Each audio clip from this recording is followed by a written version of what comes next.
अस्सलाम वालेकुम class 10th बेटा। हमारा जो चैप्टर है कोऑर्डिनेशन एंड कंट्रोल, उसके कुछ टॉपिक्स रहते थे, अब हम उसको कंटिन्यू करेंगे। आज हमने पढ़ना है डिसऑर्डर ऑफ आई का स्ट्रक्चर कंप्लीट हमने डिटेल में स्टडी कर लिया था कि आई का क्या स्ट्रक्चर है। सो आज हमने बेसिकली उसके डिसऑर्डर के बारे में स्टडी करना है। ठीक हो गया। अब ये जो आई का डिसऑर्डर है, there are so many kind of disorder of eye. यहाँ पर हमने आज जो बेसिकली पढ़ने आपको जो बुक में दिए हुए हैं वो विजन से रिलेटेड दिए हुए हैं, उसी को हमने डिटेल में देखना है। जो वर्किंग ऑफ आई है वो बेसिकली इफ़ेक्ट होती है अगर उसकी आई बॉल की जो शेप है उसमें किसी किस्म का अगर चेंज आ जाए तो उसकी वर्किंग जो है वो अफेक्टेड होती है। ठीक हो गया। सो उसके अकॉर्डिंगली आप कह लें कि there are so many kinds of disorders of eye. हमने यहाँ पर बेसिकली दो तरह के स्टडी करने हैं, मायोपिया एंड हाइपरमेट्रोपिया। तो मायोपिया बेसिकली जिसको हम शॉर्ट साइटेडनेस भी कहते हैं, या आप कह लें आम जुबान में अगर हम कहें कि जिसको हम कहते हैं दूर की नज़र का कमज़ोर होना। ठीक हो गया। सो बेसिकली इस तरह के लोग who are suffering from myopia, they are not able to see distant objects clearly, यानी जो दूर फासले पे ऑब्जेक्ट्स पड़े होते हैं वो उनको क्लियरली नहीं देख सकते।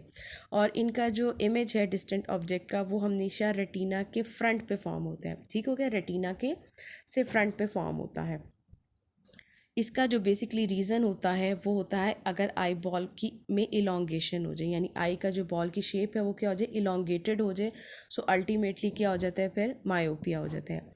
और इसको ट्रीट कैसे किया जा सकता है या रेक्टिफाई कैसे किया जाता है, इसके लिए कनकेव लेंस यूज़ किए जाते हैं। अब वो कनकेव लेंस ग्लासेस की फॉर्म में भी यूज़ किए जा सकते हैं और लेंस की फॉर्म में भी यूज़ किए जा सकते हैं। जैसे अब जिनकी नज़र कमज़ोर होती है दे यूज़ ग्लासेस, तो बेसिकली वो ग्लासेस में क्या होता है, यही कनकेव लेंस का इस्तेमाल किया जाता है।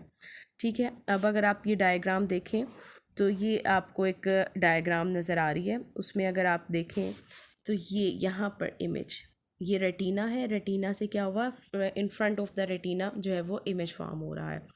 ठीक हो गया। और इसमें अगर आप देखें ये यहाँ पर आप जब कनकेव लेंस यूज़ किया तो इमेज डायरेक्टली कहाँ पर फॉर्म हो रहा है, रेटिना पे फॉर्म हो रहा है। So this problem can be rectify by using concave lens. Next हमारे पास जो डिसऑर्डर आ जाता है दैट इज़ हाइपरमेट्रोपिया या लॉन्ग साइट। इसमें इसको हम आम जुबान में कहते हैं नज़दीक की नज़र। ठीक हो गया। Such person are not able to see the near objects clearly, कि उनको जो नज़दीक पड़े हुए ऑब्जेक्ट्स होते हैं वो क्लियरली नज़र नहीं आते। और इनका जो बेसिकली इमेज फॉर्म होता है वो कहाँ पे फॉर्म होता है, बिहाइंड द रेटिना। ठीक हो गया। इसका कॉज क्या है, it happens when eyeball shortens. उसमें आपने देखे मायोपिया में क्या पढ़ा था कि आई बॉल जो है वो इलोंगेट हुआ था, और हाइपरमेट्रोपिया में क्या हो रहा है, आई बॉल जो है वो शॉर्टन हो गया, शॉर्ट हो गया है। और इसकी रेक्टिफिकेशन कैसे की जा सकती है, कन्वेक्स लेंस यूज़ किया जाता है। अब उसमें क्या यूज़ हो रहा था, कनकेव लेंस, और इसमें हम क्या यूज़ कर रहे हैं, convex lens. It can be rectify by using convex lens. अब ये देखेंगे इसकी डायग्राम है, इसमें अगर आप देखें तो ये देखें ये इमेज जो है यहाँ पे बिहाइंड रेटिना फॉर्म हो रहा है। और जब यूज़ किया कौन सा लेंस, कन्वेक्स लेंस यूज़ किया, तो यहाँ पर फॉर्म हो गया। जो कनकेव लेंस होता है उसकी इस तरह की शेप होती है। ठीक। और जो हमारे पास कन्वेक्स लेंस होता है उसकी ऐसी शेप होती है। ठीक हो गया।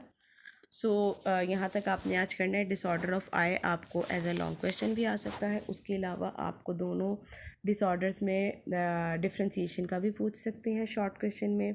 फिर आपसे कोई सा एक डिसऑर्डर आपको एज अ शॉर्ट क्वेश्चन भी पूछ सकते हैं। सो अगर आपको शॉर्ट में आए, लॉन्ग में आए, तो डायग्राम इज़ मस्ट। डायग्राम आपने लाजमी ड्रॉ करनी है। डिफरेंस में आता है तो भी ऑब्वियसली आपने डायग्राम जो है उसकी लाजमी बनानी है। ठीक है। Thank you so much.